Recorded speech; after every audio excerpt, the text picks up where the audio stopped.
여러분, 우리가 매일 받는 스팸 메일을 걸러내고 또 의학에서는 질병을 진단할 때 그 예측의 중심에 아주 재미있는 알고리즘이 하나 있어요. 바로 나이브 베이즈 분류기라는 건데요. 이름에 들어간 나이브가 순진하다는 뜻이잖아요. 이름과는 다르게 그 원리는 정말 놀라울 정도로 간단하면서도 강력합니다. 지금부터 그 비밀을 한번 파헤쳐 보죠. 우리 다들 비행기 타기 전에 이런 생각 한 번쯤 해보잖아요. 아, 내 비행기 제 시간에 잘 도착할까? 바로 이 질문에 대한 답을 찾아가는 과정을 통해서 오늘 우리가 알아볼 나이브 베이즈가 대체 어떻게 돌아가는지 아주 쉽게 이해해 볼 거예요. 자, 오늘은 이런 순서로 한번 알아볼 거예요. 맨 처음 가장 단순한 추측에서 시작해서 점점 더 많은 증거를 가지고 예측하는 법을 알아볼 거고요. 그리고 이 모든 걸 가능하게 하는 아주 기발하면서도 순진한 아이디어를 만나볼 겁니다. 마지막으로 이 방법이 얼마나 강력한지 또 어떤 한계가 있는지도 확실하게 짚어드릴게요. 자, 그럼 첫 번째, 가장 간단한 추측입니다. 어떤 예측이든 시작은 가장 기본적인 방법부터 해보는 게 좋아요. 일단 이런 기준점이 딱 있어야 우리가 만들 모델이 얼마나 더 똑똑해졌는지 비교할 수 있으니까요. 단순 규칙, 이건 말 그대로 정말 단순한데요. 다른 정보는 하나도 안 보고 그냥 뭐가 제일 흔하게 일어나지? 그것만 보고 전부 거기에 거는 거예요.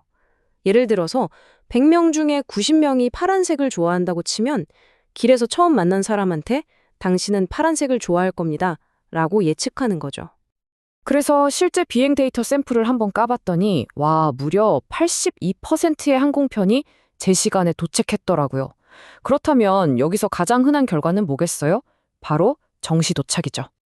바로 이 지점이 단순 규칙의 아주 치명적인 약점입니다.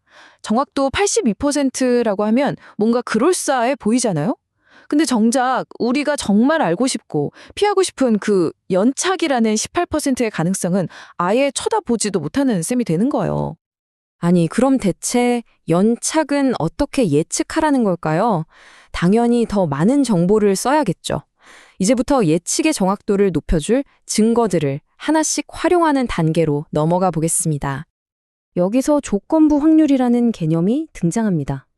말이 좀 어려워 보이지만 사실 별거 아니에요. 그냥 만약에 날씨가 나쁘다면 비행기가 연착될 확률은 얼마일까?처럼 어떤 특정 조건이 주어졌을 때의 확률을 구하는 겁니다. 훨씬 더 똑똑한 접근이죠. 이게 바로 우리가 진짜 하고 싶은 똑똑한 예측 모델의 최종 목표예요. 우리가 가진 모든 정보, 그러니까 뭐 날씨, 항공사, 출발 시간, 요일 같은 단서들을 전부 다 종합해서 가장 확률 높은 결과를 딱 하고 맞추는 거죠.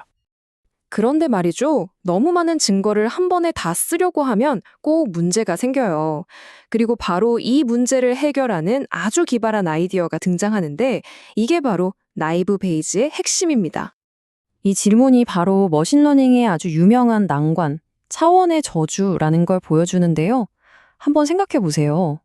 월요일에 유나이티드 항공을 타고 JFK에 도착하는데 날씨는 흐림. 이 모든 조건이 완벽하게 일치하는 과거 사례를 찾는 게 가능할까요? 거의 불가능에 가깝죠.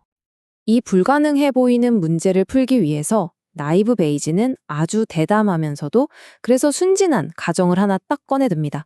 그게 뭐냐면 모든 증거들은 서로 아무 관련이 없는 독립적인 사건이야 라고 그냥 가정해버리는 거예요. 바로 이 가정 때문에 나이브, 즉 순진하다라는 이름이 붙은 거죠. 이 형사 비율을 보면 이해가 확 될 거예요. 사실 용의자의 신발에 묻은 진흙이랑 찌러진 코트는 숲에서 도망쳤다는 하나의 사건 때문에 생긴 연관된 단서잖아요. 근데 나이브 베이지는 이걸 마치 아무 상관없는 별개의 사건인 것처럼 각각의 확률을 따로따로 구해서 그냥 냅다 곧해버리는 겁니다. 자, 그럼 이 순진한 가정이 실제 비행기 연착 예측 문제에서는 대체 어떻게 마법을 부리는지 직접 그 계산 과정을 한번 따라가 보시죠. 우리가 사용할 수 있는 단서는 바로 이런 것들입니다. 요일 정보, 출발 공항과 도착 공항, 어떤 항공사인지, 그리고 날씨 정보까지. 이제 이 단서 조각들을 하나씩 모아서 연착과 정시 도착 중에 과연 어느 쪽의 그림이 완성되는지 한번 보겠습니다. 계산 과정은 생각보다 간단해요. 먼저 기본적인 연착 확률과 정시 도착 확률에서 시작하고요. 그 다음 만약 연착했다면 그 항공사였을 확률, 그 요일이었을 확률, 이런 식으로 각 증거가 나타날 확률을 하나씩 구해서 전부 곱해주는 거예요. 정시 도착에 대해서도 똑같이 계산하고요. 그리고 마침내 결과가 나왔습니다. 모든 증거를 종합해서 계산한 최종 점수를 딱 보니까 정시 도착이 0.0039, 연착이 0.0023이 나왔네요. 어때요? 정시 도착 시나리오의 점수가 더 높죠? 그래서 이 모델은 이 비행기는 제 시간에 도착할 겁니다 라고 예측하는 겁니다. 자, 이제 이 모델이 대충 어떻게 돌아가는지 감이 오시죠? 그럼 이제 한 걸음 뒤로 물러서서 이 방법이 가진 엄청난 강점은 뭔지, 또 어떤 약점이 있는지도 균형 있게 한번 살펴보겠습니다. 장점부터 보면요, 이거 정말 막강합니다. 구조가 워낙 단순해서 만들기도 쉽고 계산 속도는 뭐 말할 것도 없이 빠릅니다. 근데 가장 놀라운 건 그 순진한 가정이 현실하고는 좀 다르잖아요? 그런데도 불구하고 특히 정보가 아주 많을 때도 꽤나 정확하게 작동한다는 거예요. 심지어 쓸모없는 정보가 좀 섞여 있어도 잘 속지 않아요. 물론 단점도 분명히 있습니다. 각 조합의 확률을 계산해야 되니까 꽤 많은 데이터가 필요하고요. 또 추정된 확률값 자체가 현실을 100% 정확하게 반영하진 못할 수도 있어요. 하지만 가장 치명적인 약점은 따로 있습니다. 바로 영확률 문제라는 거예요. 이 인용문이 영확률 문제의 핵심을 아주 정확하게 짚어주는데요.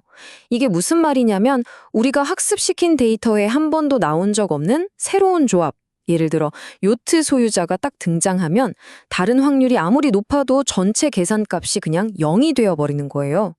실제로는 구매할 확률이 아주 높은 사람일 수도 있는데 말이죠. 이처럼 예상치 못한 데이터 하나 때문에 모델 전체가 그냥 무너져 버릴 수 있는 취약점이 있습니다. 자, 그럼 지금까지의 긴 여정을 마무리하면서 이 순진하지만 똑똑한 분류기가 우리에게 알려주는 가장 중요한 교훈이 뭔지 한번 정리해 보겠습니다. 핵심은 바로 이거예요.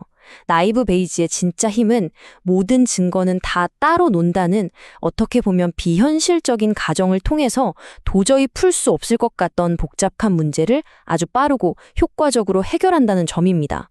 완벽함 대신 단순함을 선택하는 것이 때로는 가장 똑똑한 전략일 수 있다는 걸 우리에게 보여주는 거죠. 오늘 분석을 마치면서 여러분께 이 질문을 한번 드리고 싶네요. 완벽한 정보를 기다리느라 아무것도 못하는 대신 때로는 좀 대담하고 단순한 과정을 통해서 문제를 해결하고 앞으로 나아갈 수 있는 곳. 우리 삶의 그런 영역은 과연 어디일까요? 한 번쯤 생각해 보시면 재미있을 것 같습니다.